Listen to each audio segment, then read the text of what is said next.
안녕하세요. 오늘도 사연 살롱을 찾아주셔서 감사합니다. 제 남편은 가족에게는 한없이 다정한 사람이었어요. 바람을 자주 피우셨던 아버님 때문에 이혼을 하시고는 혼자 가정고생을 하며 아들을 키워낸 어머님이 애틋해서였는지 몰라도 가족에 대한 남편의 애정은 각별했어요. 밖에 무슨 일이 있어도 가족을 영순위로 챙기던 모습은 늘 가정적인 남자를 만나길 원했던 제 마음을 사로잡기에 충분했죠. 남편과 처음 만나게 된 건 아는 선배의 소개팅을 통해서였어요. 성실하고 가정적인 사람이 이상이었던 제게 딱이라며 소개시켜준 사람이었죠. 당시 남편은 건설사에 다니는 사람이었고 깔끔한 인상이 마음에 들었어요. 안녕하세요. 저는 미술관에서 큐레이터 일을 하고 있는 김성희입니다. 말씀 많이 들었어요. 선배가 너무 좋은 사람이라고 꼭 소개시켜주고 싶다고 하시던데요. 와, 미술관 쪽 일하시는구나. 저는 평범한 회사원이라 그런지 예술 쪽 일하시는 분들이 너무 멋있어 보여요. 저도 한때 미술 전시 좋아해서 자주 보러 다니던 때가 있었는데 요즘 괜찮은 전시 있으면 추천해주세요. 다음에 같이 가시죠. 첫 만남부터 예의도 바르고 관심사도 비슷한 데다 이야기도 제법 잘 통해서 호감이었지만 헤어지기 전 나눈 깊은 대화 중 딱 한마디가 은근히 마음에 걸리더군요. 가족의 희생에 대해 이야기하던 중이었어요. 저는 가족관계에서 희생은 필수 요소라고 생각을 하거든요. 서로에게 희생을 안 하려고 해도 할 수밖에 없는 가장 가까운 사이이고 사랑하는 만큼 희생할 수 있다고 생각했어요. 그런 제 의견을 말했더니 남편도 격하게 동의하며 이렇게 말하더군요.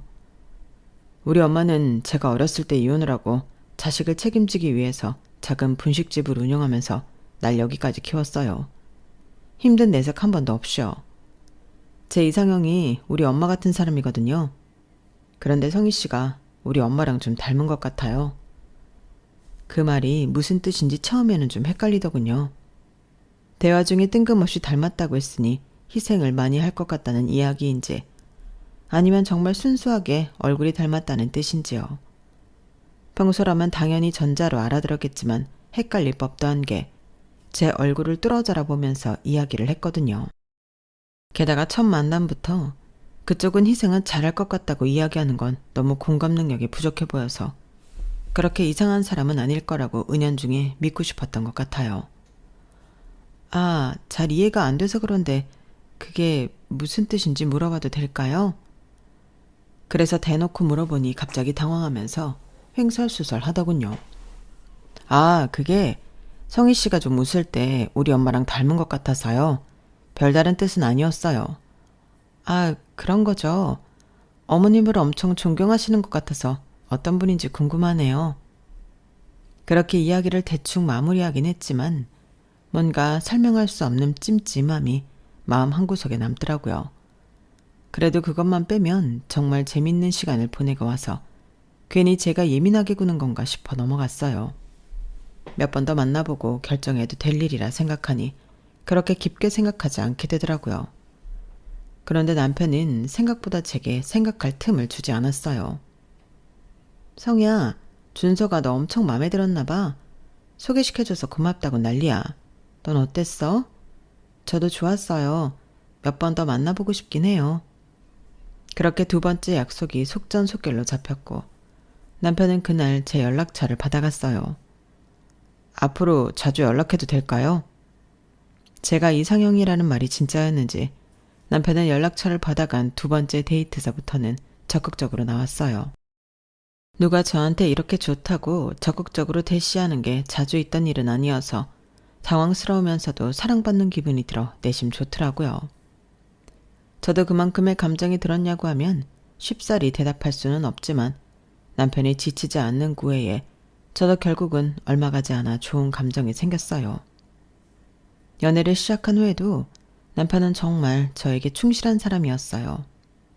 아무리 피곤한 일이 있어도 제가 필요하다고 하면 한 걸음에 달려와주고 어떤 바쁜 일이 있어도 제가 1순위인 사람이었죠. 그동안 만나봤던 어떤 사람보다 제게 안정감을 주는 사람이었어요. 그러다 보니 이런 남자랑 결혼하면 정말 행복하겠다는 생각이 들었어요. 연애한 지 1년이 좀 넘었을 때 부모님께 남편을 소개했어요. 아우, 요즘 저런 남자들이 잘 없는데 예의도 바르고 너무 싹싹하다. 이야기하는 거 들어보니 책임감도 강하고 성실한 스타일 같구나. 아빠도 마음에 든다.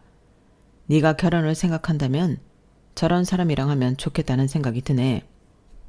부모님도 마음에 들어 하시니 더 안심이 됐고 그 만남 이후로 자연스럽게 결혼 이야기가 오가게 됐어요. 양가 부모님의 적극적인 찬성하에 추진력을 얻어 빠르게 결혼이 성사가 되었어요. 시댁이라고 해도 시어머니밖에 안 계셨고 어머님도 제게 호의적이셔서 시댁에 가는 게 어렵거나 불편하지 않더라고요. 처음엔 누구나 다 부러워하는 결혼 생활이었어요. 솔직히 말하면 네 남편 결혼 전에 너무 지극정성이라서 오히려 결혼하면 돌변할 줄 알았는데 전혀 그렇지도 않네. 내가 약간 오해하고 있었나 봐. 정말 좋은 사람 같아. 그러니까. 그리고 솔직히 이런 말하면 좀 그렇지만 시댁 식구가 적은 것도 좀 부럽긴 하다. 우린 시댁에 남편 형제도 많고 친척들까지 다 같이 만나서 명절만 되면 엄청나게 피곤하거든.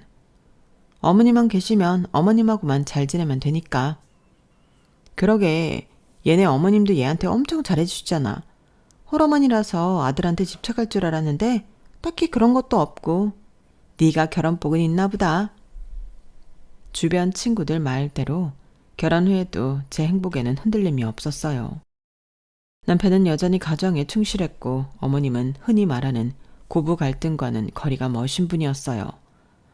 나 때야 며느리들이 시댁에서 시녀 취급당했지만 요즘은 그러면 안 된다고 하더라. 시대에 맞춰가야 며느리한테 대접받지. 그렇게 남편과 시어머니의 배려를 받으며 안정적인 가정을 꾸려가기 시작했죠. 그 행복이 영원할 줄만 알았는데 시간은 결국 야금야금 많은 걸 바꿔놓더라고요. 그 사이에 저희 부부 사이에 아들이 하나 생겼고 아들 키우며 행복한 시간을 보내고 있던 어느 날이었어요. 여보, 큰일 났어. 우리 엄마가 왜 그래? 무슨 일이야? 어머님한테 무슨 일 생겼어? 진정하고 말해봐. 시장에 가다가 길에서 미끄러져서 머리를 크게 다친 모양이야. 다행히 근처에 있던 사람이 신고해줘서 병원 가는 중이라곤 하는데 어떡하지? 내가 바로 못 가는데? 남편은 그때 지방 출장 중이라 바로 출발해도 한참 늦게 도착할 상황이었어요. 걱정하지 마. 내가 갈게. 괜찮겠어? 애는 어쩌고. 친정에 잠시 맡겨야지. 아이가 많이 어렸을 때라 아이를 데리고 가기엔 무리가 있었어요. 그래서 친정 부모님께 급하게 아이를 맡기고 어머님이 계신 응급실로 향했죠. 검사 결과 출혈이 좀 있어서 피를 빼는 수술을 해야 한다고 하더라고요. 그래서 수술을 하고 당분간은 중환자실에 계셔야 하는 상황이 됐어요. 뒤늦게 도착한 남편은 안절부절하지 못했죠. 우리 엄마 잘못되면 어떡하지? 난 정말 가족이 엄마랑 당신밖에 없는데. 당연히 엄마가 언젠간 돌아가신다는 건 알지만 아직 마음의 준비가 안 된 것 같아. 여기서 더 잃는다고 생각하니까 너무 힘들어. 가뜩이나 요즘 출장도 잦아서 엄마 자주 찾아뵙기 힘들 것 같은데. 자리 비운 새에 엄마가 잘못되기라도 하면 어쩌지? 진정해 여보. 수술 잘 될 거야. 그리고 간호가 필요하면 내가 할 거니까 당신은 아무 걱정하지 마. 당신이? 너무 힘들지 않겠어? 힘들어도 어머님인데 당연히 내가 해야지. 당신은 일해야 하고. 나는 지금 아이만 보고 있으니까 내가 하는 게 맞지. 그래도 아이 보는 것도 힘들잖아. 일하는 것만큼. 어머님 회복하실 때까지 친정 부모님이 돌봐주시기로 이야기했으니까 그것도 걱정하지 마. 정말? 죄송해서 어떡해. 너무 감사하다. 가족 일인데 서로 돕는 거지. 어머님 건강 회복하시는 게 우선이잖아. 정말 고마워 여보. 장인 장모님께도 얼른 연락드려야겠다. 그때부터 시작됐던 것 같아요. 결혼은 현실이라는 사실이 피부로 와닿기 시작했던 게요. 어머님이 연세가 있으시니 회복이 더뎌서 병관하는 기간이 생각보다 길어지더라고요. 6주 정도 열심히 어머님을 간호하러 다녔는데 호전되는 모습을 보며 이제는 태어나면 되지 않을까 싶을 때쯤 의사로부터 청천벽력 같은 소식을 들었죠. 장기간 누워있는 바람에 합병증으로 폐렴이 생기셨다는 이야기를요. 이어서 폐렴을 치료하느라 또 많은 시간을 써야 했어요. 당신이 이렇게 고생해줬는데 어떡하지? 엄마가 또 아프셔서. 내가 정말 당신 볼 면목이 없다. 나는 괜찮아. 나보단 어머님이 고생이시지. 하지만 어머님의 폐렴 증세는 시간이 갈수록 악화되었어요. 그러다 하루는 어머님 컨디션이 평소보다 괜찮은 날이 있었어요. 입원한 후로 말수가 급격히 줄어드셨던 어머님께서 그날은 저한테 넌지시 말씀하시더라고요. 아무래도 살 날이 얼마 안 남은 것 같은데 죽기 전에 바다 한번 꼭 보고 싶구나. 내 부탁을 들어줄 수 있겠니? 폐렴 환자는 이동할 때 산소통을 챙겨야 해서 결코 쉬운 일은 아니었지만 제가 생각하기에도 어머님께서 얼마 못 버티실 것 같다는 생각이 들었어요. 어머님, 지금 장시간 외출은 어머님 몸에 무리가 많이 가실 거예요. 저는 솔직히 말하면 반대예요. 그래도 보고 싶으세요? 어차피 죽을 거면 죽기 전에 예쁜 풍경이라도 한번 보고 죽고 싶구나. 병원에만 갇혀 있었더니 살아있어도 사는 것 같지가 않아서 그래. 아들한텐 비밀로 해주겠니? 어머님이 하시는 말뜻을 너무나 알 것 같아서 차마 더는 말리지 못하겠더라고요.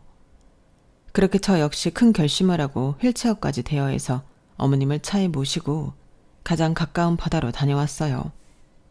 어머님, 사진 찍어드릴게요. 웃어보세요.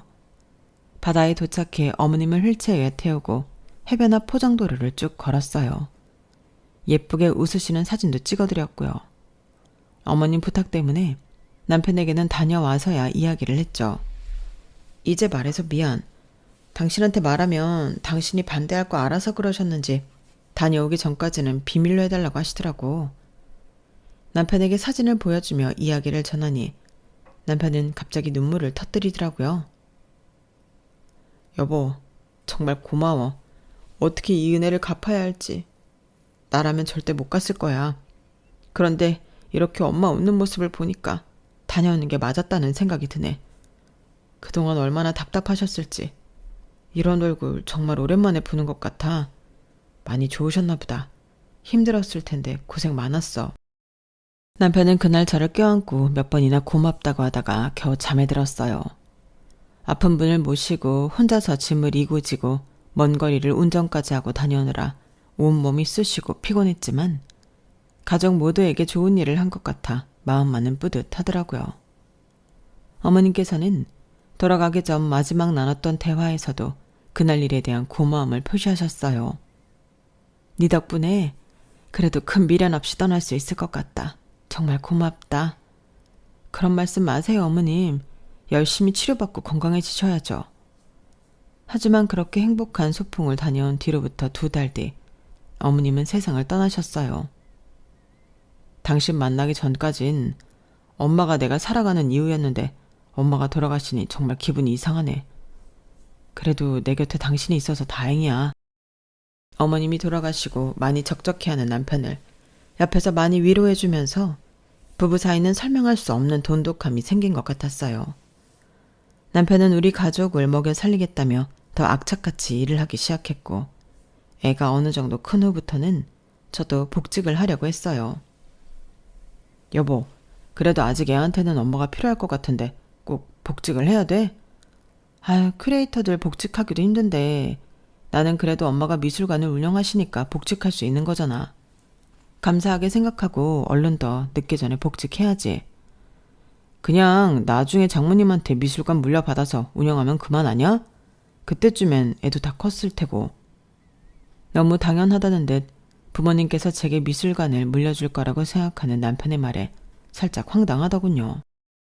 뭐 그거야 물려주시면 다행인데 아닐 수도 있지. 언니도 있는데 나한테 바로 물려주실지. 에이, 처형이 무슨 미술관 운영이야. 화가인데 그런 거에 관심이 있겠어? 화가니까 더 관심이 있겠지. 작품에 대한 애정도가 다를 텐데. 그래도 전시 기획 쪽 일은 하나도 모르잖아. 물려주신다면 당신한테 물려주실 것 같은데? 그럼 좋겠지만 너무 기대 안 하는 게 좋아. 엄마랑 그런 쪽으로 상의해 본 적도 없으니까 나도 욕심내 본 적 없고. 그냥 부모님 뜻을 따를 거야. 제 대답에 남편은 얼핏 실망한 듯한 기색을 내비쳤어요. 그래도 곧바로 아무렇지 않은 척 넘어가서 제가 느꼈던 불안감은 착각이라고 생각하고 잊어버렸죠. 그런데 그 불안감이 현실이 된 건 친정의 위기가 찾아왔을 때부터였어요. 엄마가 집을 비우신 날 아빠께서 혼자 떡을 안주 삼아 반주를 하시다가 기도가 막혀 너무 갑작스럽게 돌아가시게 됐어요. 이럴 줄 알았으면 그날 약속을 잡는 게 아니었는데 옆에 내가 있었다면 너희 아버지도 살았을 텐데. 엄마, 그런 말씀 마세요. 누구 잘못도 아니에요. 그냥 일어나선 안 될 일이 일어났을 뿐이에요. 엄마께선 당신 탓이라고 생각하셨는지 울다 지쳐 쓰러지셨고 저와 언니도 미처 예상치 못한 이별에 큰 충격을 받았죠. 장례식은 정신없이 빠르게 치러졌고 남편과 형부도 장례식을 지켰어요. 그런데 이틀째 되는 날 밤부터 남편이 묘하게 심기가 불편하고 불안해하는 것 같은 느낌을 받기 시작했어요. 왜 그래? 뭐가? 왜 이렇게 불안해 보여? 그게 사실은 회사에 잠깐 가봐야 할 것 같은데. 뭐? 지금? 어차피 직원들 다 퇴근한 시간 아니야? 그렇긴 한데 지금 좀 중요한 시기거든. 내가 갑작스럽게 빠져버려서 아마 팀원들한테 피해가 많을 거라. 팀장님이 올 수 있으면 잠깐 들리라고 하네. 아니, 아무리 그래도 사람이 상을 당했는데 회사를 오래? 진짜 오 팀장님 그렇게 안 봤는데 좀 너무하신 거 아니야?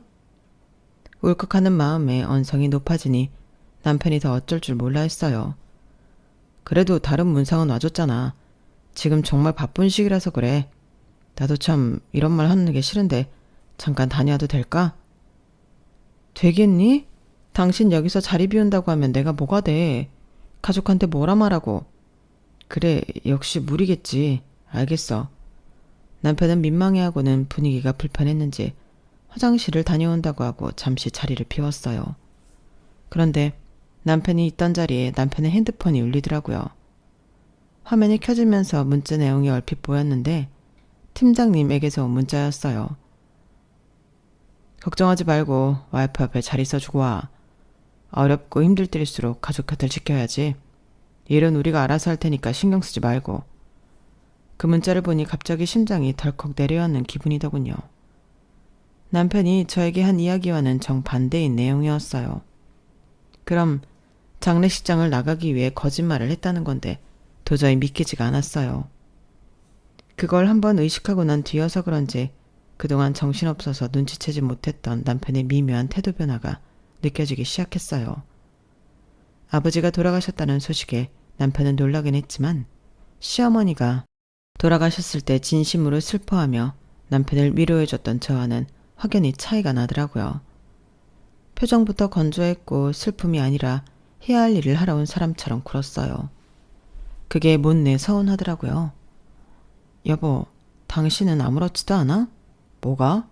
우리 아빠 돌아가신 거 나만 슬픈가 해서. 그래도 당신도 아빠 살아계실 때 같이 술도 마시고 잘 지냈었잖아. 무슨 소리야. 나도 당연히 슬프지. 일 때문에 정신없을 때 돌아가셔서 얼떨떨해서 그런 거야. 그렇게 느꼈다면 미안. 아니야. 그냥 나는 어머님 돌아가셨을 때 내가 느꼈던 감정이랑 당신이 느끼는 건 차이가 좀 있는 것 같아서 그게 좀 서운한가 봐. 그거야 당연히 다를 수밖에 없지. 당신은 우리 엄마 돌아가시기 전까지 보살펴줬으니까 그동안 정도 더 많이 들었을 거고 임종도 지켜봤잖아. 아무래도 난 장인어른을 당신처럼 가까이에서 돌봐드린 것도 아니고 너무 갑작스럽게 돌아가셨으니까 솔직히 아직도 실감이 안 나. 당신만큼 정붙일 충분한 시간도 없었고. 그래서 그런 거야. 오해하지 마. 정붙일 시간이 없었다고 말하는 것에서 묘하게 친정 아빠에 대해 정이 없었다는 것처럼 들려서 기분이 좀 상하더군요. 그래도 지금은 아빠가 돌아가신 지 얼마 안 돼요. 제가 예민한 상태라 무슨 말을 해도 자꾸 그렇게 받아들여지는 것 같아서 굳이 하나하나 캐묻지 않기로 했어요. 아빠가 돌아가시고 나서는 집에 혼자 남은 엄마가 너무 걱정되고 신경 쓰이더라고요. 언니, 우리 엄마 이사시키는 게 어떨까? 아빠랑 같이 지내던 집에 엄마 혼자 남아있으면 너무 외롭고 쓸쓸할 것 같아. 그치? 안 그래도 엄마 많이 우려하시는데 그러는 게 좋겠다. 언니와 그렇게 이야기를 나누고 각자 남편들에게도 의견을 물어보기로 했어요. 그런데 가족 일이라 적극적으로 나서줄 줄 알았던 남편이 심드렁 하더군요. 그래? 그거 좋은 생각이네. 그치? 집은 어디로 하는 게 좋을까? 미술관에서 너무 멀지 않은 곳 중에서. 글쎄, 그건 처형이랑 둘이 알아서 할 문제지. 장모님 거처를 내가 정할 수는 없는 거니까.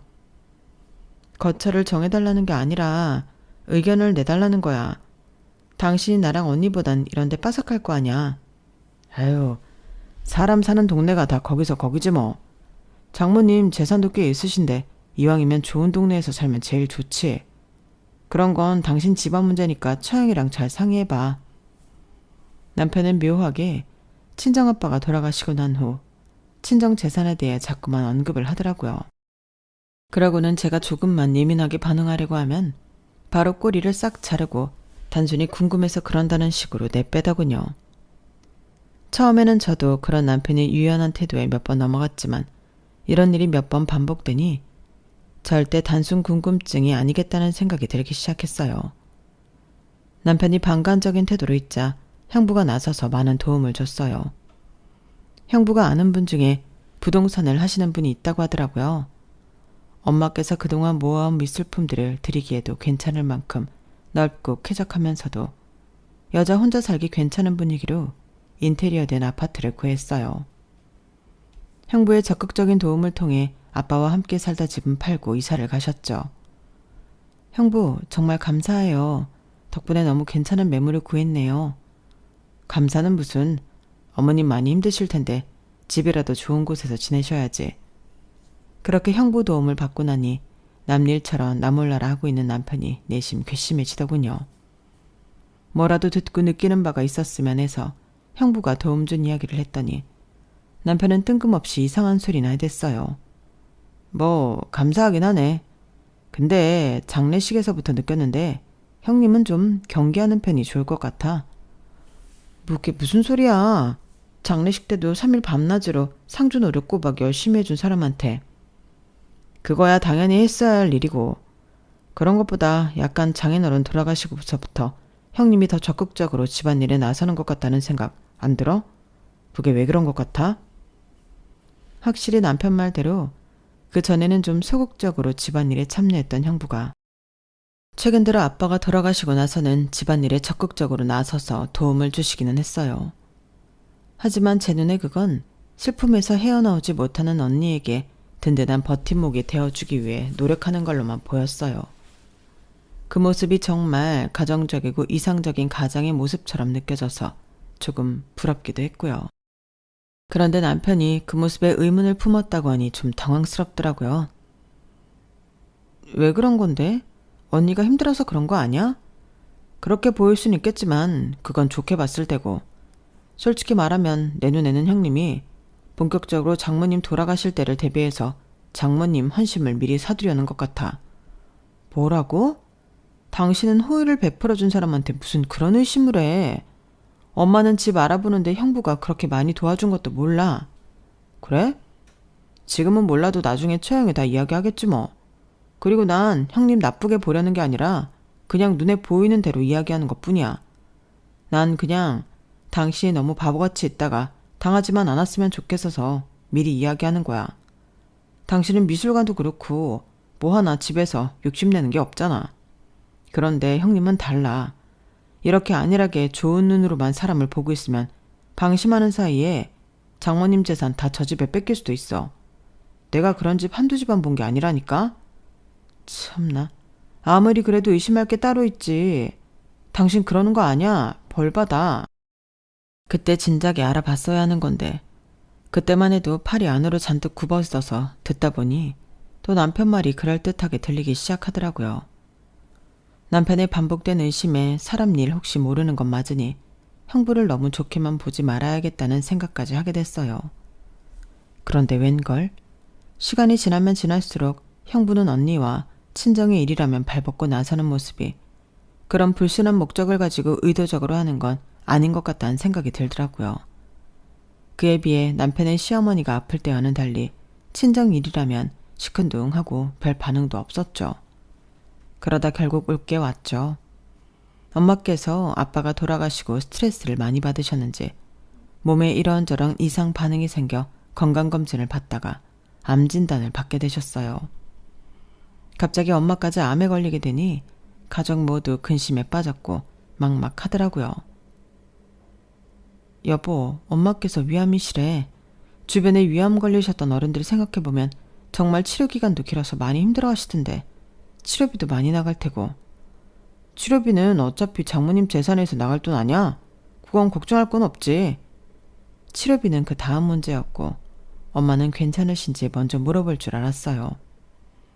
그런데 남편은 그 앞의 말들은 듣기는 한 건지 치료비 이야기부터 덜컥하더군요.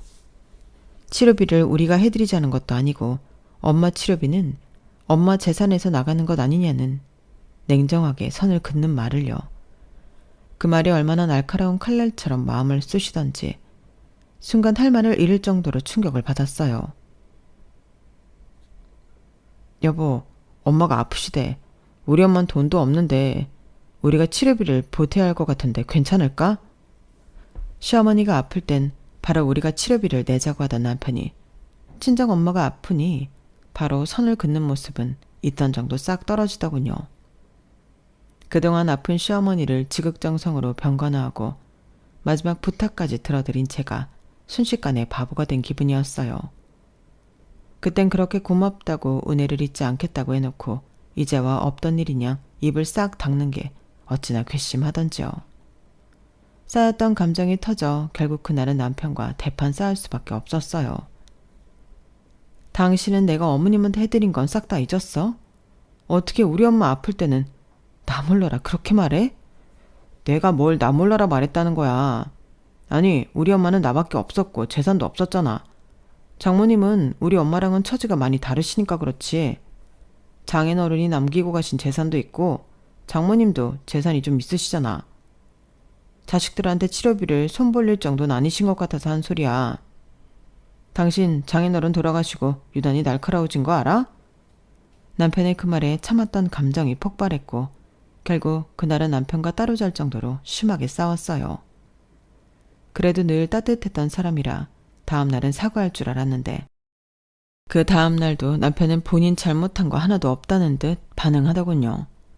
그렇게 또 터진 감정이 아물지 못한 채로 시간이 흘렀어요. 엄마가 다니실 병원은 저희 집에서 가까운 대학병원으로 정했어요. 친정엄마나 언니 집에서는 가까운 대학병원이 없었고 저희 집 근처면 엄마께서 좀 쉬시다 가실 수도 있고 제가 자주 같이 가드릴 수 있으니 좋겠다고 판단을 했죠. 엄마께서 하루는 통원 치료를 받고 유난히 힘들어 하시더라고요. 엄마, 우리 집에서 쉬고 한숨 주무시고 가세요. 아유, 그래도 되겠니? 매번 와주는 것만 해도 수고스러운데 괜히 불편하게. 그래도 이 체력으로 지금 엄마 집까지 어떻게 가요? 거리도 꽤 있는데. 이러려고 이 병원에 다니기로 한 거잖아. 자식 집인데 불편할 게 뭐 있어요. 편하게 하루 있다 천천히 가세요. 그럴까? 아, 딸 다 키워놨다니 참 고맙네. 그렇게 엄마를 집으로 모시고 왔어요. 엄마를 위해 편안한 침구를 깔아드렸고 주무시는 동안 장을 봐와서 건강한 저녁 식사를 준비했어요. 갑작스럽게 주무시고 가게 된 거라 저도 마음이 급하고 바빠서 남편에겐 아무 이야기도 전하지 못한 채였죠. 저녁상이 다 차려졌을 때쯤 엄마께서 깨어나셨고 남편도 퇴근할 시간이 되어 집으로 들어왔어요. 남편은 엄마를 보고 놀라더라고요. 장모님, 오늘 병원 다녀오시는 날 아니세요? 웬일로 집에를 다 오셨어요? 오늘따라 너무 힘들어하셔서 내가 모셔왔어. 점점 치료하는데도 체력이 부처하셔서 걱정이 되네. 아, 그래 잘했네. 그럼 같이 저녁하시죠.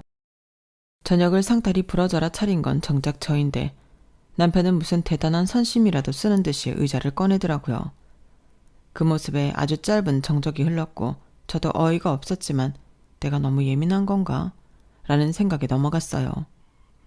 굳이 이걸 딴지 걸어서 분위기 망치고 싶지도 않았고요.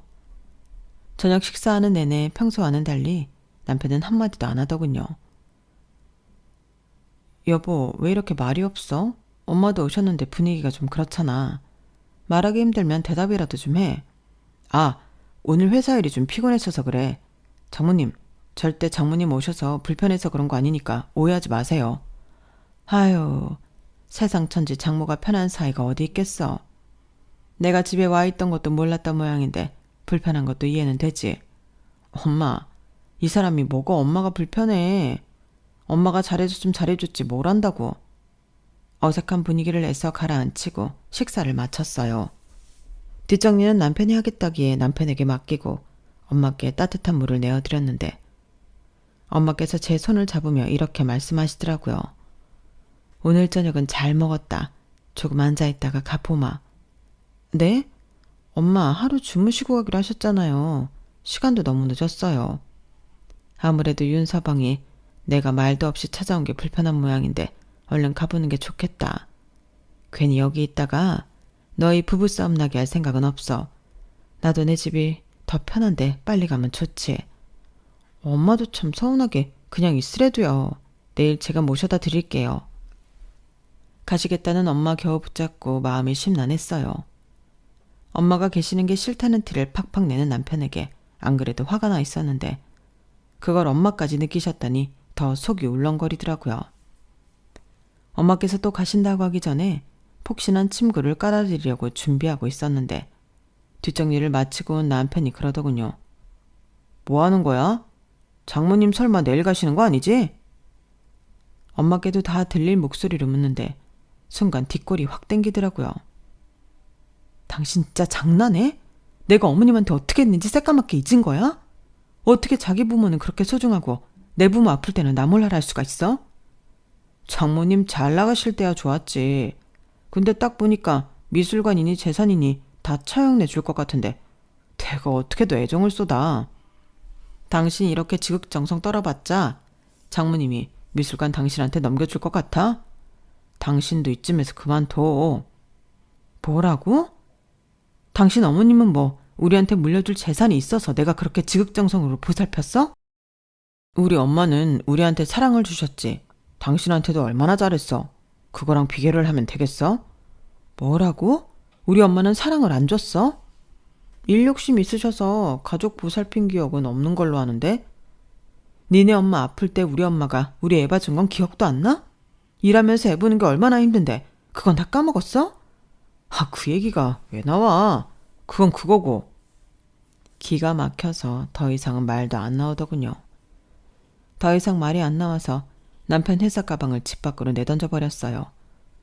여기 우리 엄마가 해준 집이야. 나갈 거면 당신이 나가. 당신 진짜 미쳤어? 남편이 가방을 주우러 나간 사이 현관문 걸쇠를 잠가버렸어요. 남편은 안에 엄마가 있으니 더 큰 소란은 피우지 못하고 가방을 챙겨서 가버리더라고요. 무슨 일이냐? 니네 싸웠어? 아니요, 바쁜 일이 있어서 또 나가봐야 한대요. 큰 소리에 방에서 나온 엄마는 대충 둘러댔고 그제서야 결심을 했어요. 이런 사람과는 더 이상 같이 살 수 없다는 걸요.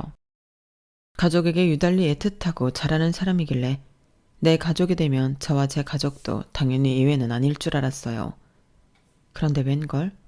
어떻게 자기 키워준 부모만 그렇게 애틋할 수 있었을까요? 다음날 엄마를 잘 모셔다 드리고 그날부터 남편과의 이별을 준비했어요. 남편이 그동안 제게 해왔던 친정 재산 관련 발언들을 전부 수집했고 그동안 시어머니 병간호에 제가 얼마나 최선을 다했는지에 대한 것도 수집했어요. 남편이 순순히 이혼해주지 않을 경우를 대비한 거였죠. 당신이 나랑 이혼 안 해주면 당신 회사에 이거 다 터뜨릴 거야. 그냥 좋은 말로 할 때 좋게 헤어지자. 나 당신한테 정이 있는 대로 다 떨어져서 더 이상은 같이 못 살겠어. 내가 대체 뭘 했다고 그래. 당신도 진짜 이해가 안 된다. 누울 자리 봐가면서 잘해야지. 그러니까 당신은 당신 엄마한테 누울 자리 봐가면서 잘한 거냐고. 그럼 그동안 나한테 잘했던 것도 누울 자리 봐가면서 잘한 거야? 그러니까 당신이랑 장모님이랑 같냐고. 우리 엄마랑 당신은 내 가족이잖아. 남편은 마지막까지도 본인 잘못이 뭔지 모르더라고요. 같이 살면서 정말 10가지 중 9가지가 잘 맞고 좋았던 남편이었지만 이 한 가지 때문에 이별을 하게 될 줄은 몰랐어요. 하지만 이 한 가지가 가정적인 남자를 원했던 저에겐 너무나 치명적이었죠. 남편과는 합의 끝에 소송까지 가지 않고 이혼했고 나름대로 깔끔하게 헤어졌어요. 남편과 이혼하니 엄마를 아예 집에 모시고 병관을 편하게 할 수 있어 오히려 좋다는 생각이 들더라고요. 병세가 악화되고 나서 엄마께서 저를 부르셨어요. 내가 너한테는 특히나 미안한 게 많다. 괜히 나 때문에 이혼한 거 아닌가 싶기도 하고. 엄마, 그게 무슨 말씀이세요? 그 결정 내리는데 엄마는 아무런 관여도 안 되었어요. 걱정 마세요. 그래서 말인데 미술관은 너한테 물려주고 싶구나. 네? 그러실 필요 없어요, 엄마. 언니한테 물려주고 싶으시면 그러셔도 돼요. 너희 언니는 미술관 운영에는 관심이 없어. 실질적으로 운영을 해본 경험도 능력도 없고 네가 맡아준다면 안심할 수 있지. 감사합니다. 저 정말 잘할 수 있어요. 제가 잘해볼게요. 엄마가 돌아가시고 나서 유언대로 미술관은 제가 맡아서 운영하게 되었어요. 그런데 그게 어떻게 남편 귀에 들어가게 되었는지 전 남편에게 연락이 오더라고요. 여보, 미술관 당신이 받게 되었다면서? 너무 축하해. 고마워. 근데 이제 여보라는 호칭은 좀 뗐으면 좋겠네. 이제 그렇게 부를 사이 아니잖아. 내가 그동안 당신 꿈 얼마나 응원해왔는지 알잖아. 그래서 축하해주려고 전화한 거야. 너무 매몰차게 굴지 말아줘. 그래, 축하 다 했음 끊어도 될까? 정민이는 잘 지내지? 요즘 들어 가족 생각이 너무 많이 나네. 우리 그날 일만 아니었어도 아직까지 행복하게 잘 지냈을 텐데. 우리가 헤어진 게 그날 일 때문이라는 거야? 뭐 우리 엄마 때문이라고? 당신 나 열받게 하려고 연락했어? 우린 엄마 때문에 헤어진 게 아니라 당신의 그 이기적인 성품 때문에 헤어진 거야. 당신이랑 그렇게 헤어졌어도 나 시어머니한테 지극정성으로 관여해드렸던 거 한 번도 후회한 적 없어. 근데 지금 좀 후회되려고 한다. 괜히 잘 살고 있던 사람 긁어서 옛날 일까지 후회하게 하지 말고 좀 깔끔하게 서로 없었던 사람처럼 살자. 어? 정민이가 있는데 어떻게 그래. 나한테 한 번만 더 기회 주면 안 될까? 당신이 이렇게 꿈을 이룬 날 내가 곁에 있어야 하는데. 그렇지 않다는 사실이 날 너무 괴롭게 해서 그래. 웃기지 마. 그냥 이제 내가 누울 자리가 생겨서 연락한 거겠지. 옛날엔 당신의 그런 달콤한 말에 속았지만 이젠 아니야. 나한테 당신 누울 자리는 요만큼도 없으니까 이제 좀 다른 누울 자리 알아보러 가. 여보 잠깐만. 여보 나 한 번만 만나줘. 그럼 내가 다 설명할게. 어? 보란듯이 속 시원하게 전화를 끊어버렸어요. 그런데 뭔가 그동안 느껴본 적 없던 후련함이 느껴지더라고요. 남편이 얼마나 후회하고 있는지 목소리에서 미련이 뚝뚝 느껴져서 그제서야 제 복수가 완성된 느낌이었어요. 살다 보면 당연히 누구나 자기 가족이 제일 소중하겠죠. 그런데 그 차이가 얼마나 깊은 상처가 되고 외로운 감정이 되는지 그 사람은 평생 모르고 살 거예요. 그동안은 이런저런 이유로 그 사람을 붙잡고 살았지만 이제는 그러지 않으려고 해요. 가족이란 누군가를 배제하는 게 아니라 함께 지켜낼 때 더 단단해지는 거니까요. 앞으로는 누군가의 무게추에 흔들리지 않고 제가 세운 절 위에서 내 소중한 사람들을 공평하게 사랑하며 살아가고 싶어요. 제 이야기는 여기까지입니다. 소중한 가족들과 항상 건강하시고 행복하세요. 여러분, 사연 댓글에 응원과 현명한 조언 부탁드려요. 좋아요와 구독은 저에게 큰 힘이 됩니다. 오늘도 좋은 일 가득하세요.